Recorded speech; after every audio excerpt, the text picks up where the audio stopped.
الفجر educational foundation, آؤ اپنے رب کی طرف۔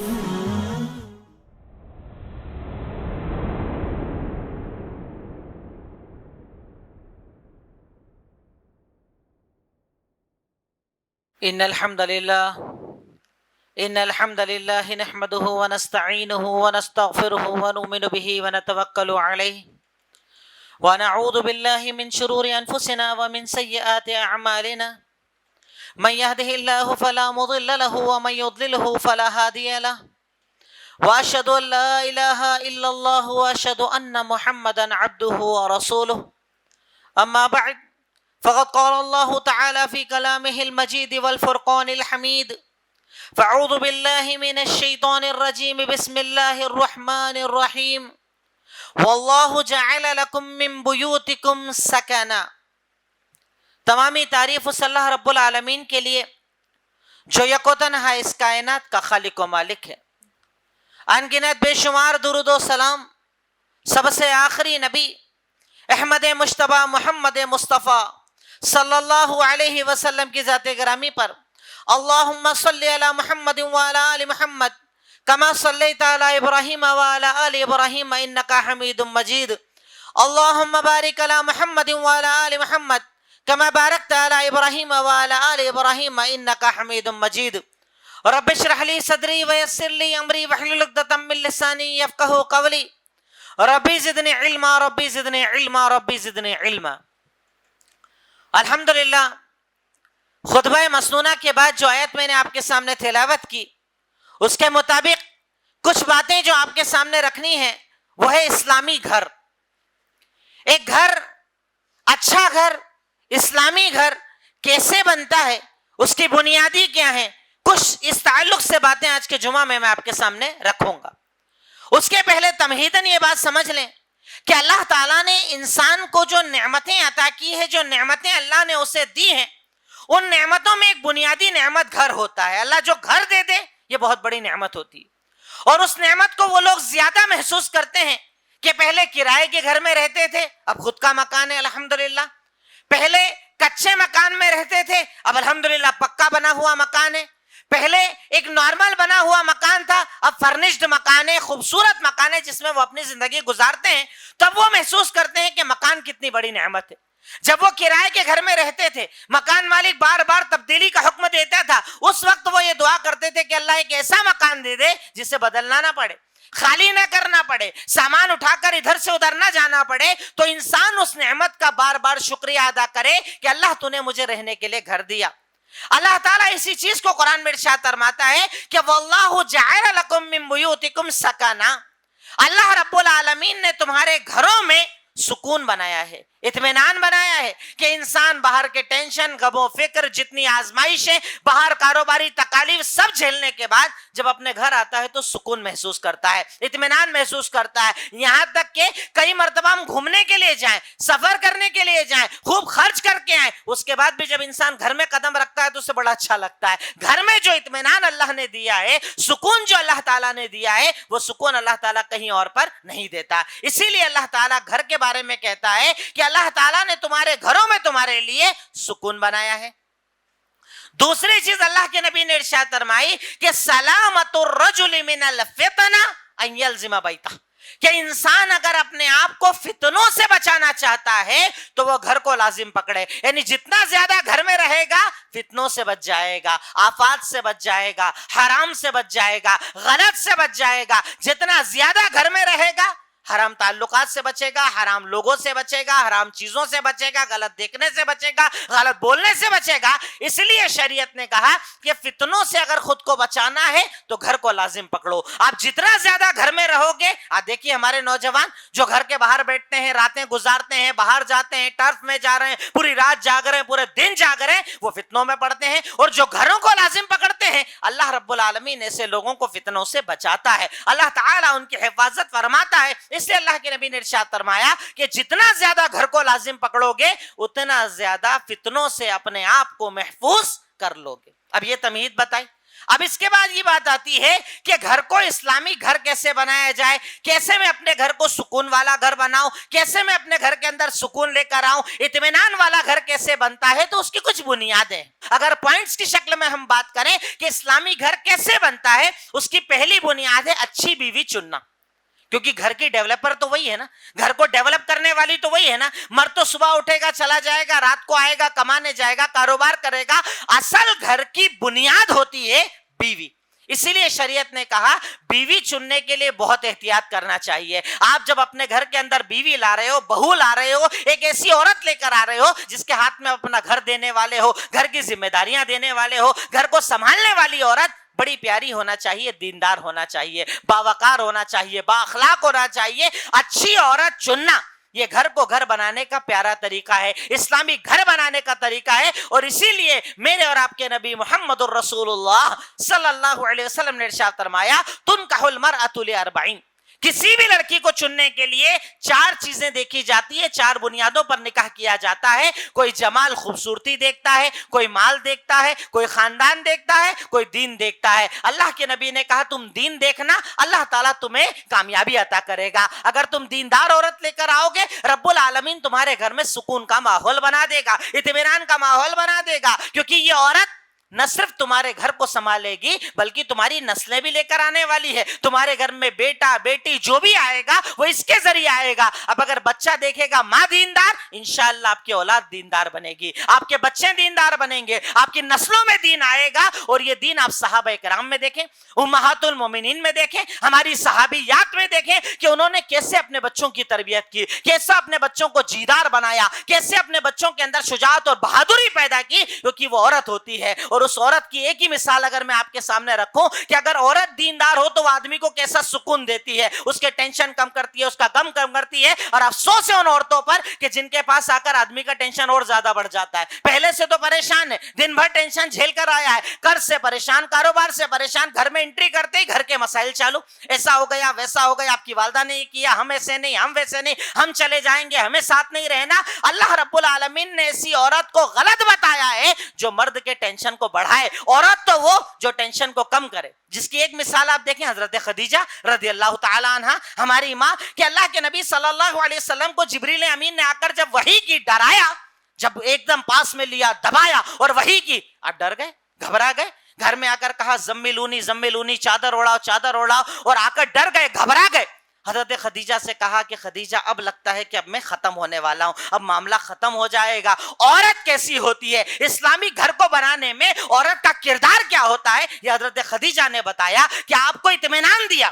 اب دل میں ان کے بھی آیا ہوگا, پتہ نہیں کون رہا ہوگا, کیسا فرشتہ ہوگا, کیسے دبایا ہوگا, کیا نہیں ہوگا, پر وقتی طور پر شوہر کو اطمینان کیسے دے رہی ہیں, آپ ٹینشن مت لو, انک لتحمل الکل, آپ تو مصیبت زدہ کی مدد کرتے ہو, راستہ چلتے لوگوں کا بوجھ اٹھاتے ہو, یتیموں کے مددگار ہو, مسکینوں کے مددگار ہو, بیواؤں کے مددگار ہو, بااخلاق ہو, اچھے انسان ہو. اللہ آپ کو ضائع نہیں کرے گا. شوہر کا ٹینشن ہی سارا ختم کر دیا, آپ کا غم سارا ختم کر دیا. مسلمان عورت, اسلامی گھر بنانے والی عورت وہ جو گھر میں سکون کا ماحول بنائے, گھر میں دین کا ماحول بنائے, گھر میں دینداری لے کر آئے, عبادت کا ماحول, نماز کا ماحول, قرآن کا ماحول, تلاوت کا ماحول, اپنے درمیان رہنے والے, اپنے آس پاس رہنے والوں کو اتنا اچھا ماحول دے کہ اس کے ذریعے گھر میں سکون آ جائے, اطمینان آ جائے. اسلامی گھر بنانے کی پہلی بنیاد اسی لیے شریعت نے عورت کو بتایا. دوسری جگہ اللہ کے نبی نے ارشاد فرمایا اربع من السعادہ, 4 چیزیں انسان کی خوش نصیبی ہوتی ہیں, خوش بختی ہوتی ہیں. یعنی 4 چیز جس کو مل جائے مطلب وہ بڑا پیارا انسان ہے. اور وہ 4 چیزیں کون سی ہے؟ المرأۃ الصالحہ, نیک بیوی, المرکب الحنی, اچھی سواری, الجار الصالح, اچھا پڑوسی. یعنی اگر اللہ رب العالمین یہ نعمت کسی کو دے رہا ہے کہ بیوی اچھی مل گئی مطلب آپ بڑے اچھے انسان ہو, پڑوسی اچھا مل گیا مطلب آپ بہت اچھے انسان ہو, سواری اچھی مل گئی مطلب آپ بہت اچھے انسان ہو. اور چوتھی چیز بتائی المسکن الواسع,